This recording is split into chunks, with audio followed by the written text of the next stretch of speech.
Hello everybody, Dr. Vince Gutierrez from movementthinker.org. You can also find me at Primary Care Joliet. Today we're going to cover some basic core stabilization exercises.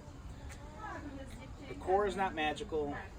When you look at some of the definitions, it's literally the muscles that go from the mid-thigh to the pectoral region. It's also been called the strike zone region from baseball, the strike zone in baseball. And it encompasses all the muscles that traverse that area. So everything from the front, from the sides, and from the back. The exercises, some of them are complex, but they don't have to be. Okay?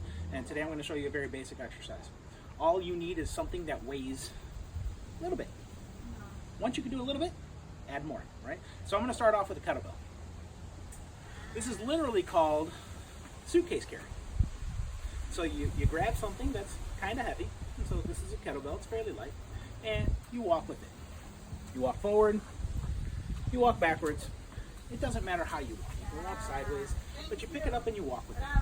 When you're holding it in your right hand, your trunk muscles are working on your left side to keep you from being pulled over towards the kettlebell. Your muscles in your shoulder girdle are working on the kettlebell side to keep the weight from dragging you down. Obviously, your hips are working just to push you forward and backwards. Your knee muscles are working a little bit to push you forward and backward.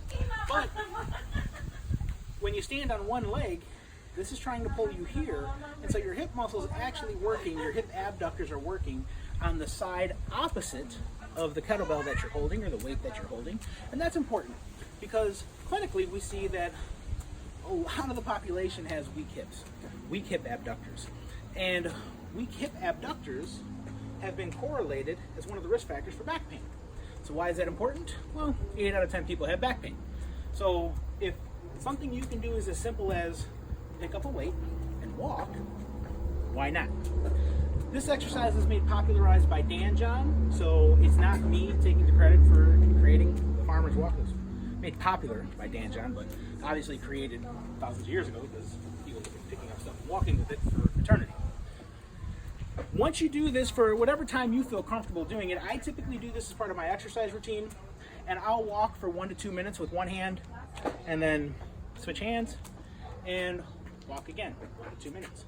I like to walk forward and backwards. If you haven't seen the video previously about retro walking and balance, go ahead and watch that video. But I like to walk backwards because there's some research to show that it can help with balance, and it can reduce knee pain. And again, when you stand on the leg that's the same as the kettlebell that you're holding, the weight is trying to pull you here, and so your hip adductors are pulling you back upright. And so it's a good way to work the muscles on the front of the hip, side of the hip, inside of the hip, and back of the hip. It's just walking forward and backwards, holding onto a weight. Very basic exercise. Anybody can do this. If you're having pain, please don't do this at home. Get assessed by a medical professional. So if you're experiencing pain, go get assessed by a PT or a chiropractor who understands how to treat pain. Thanks for watching.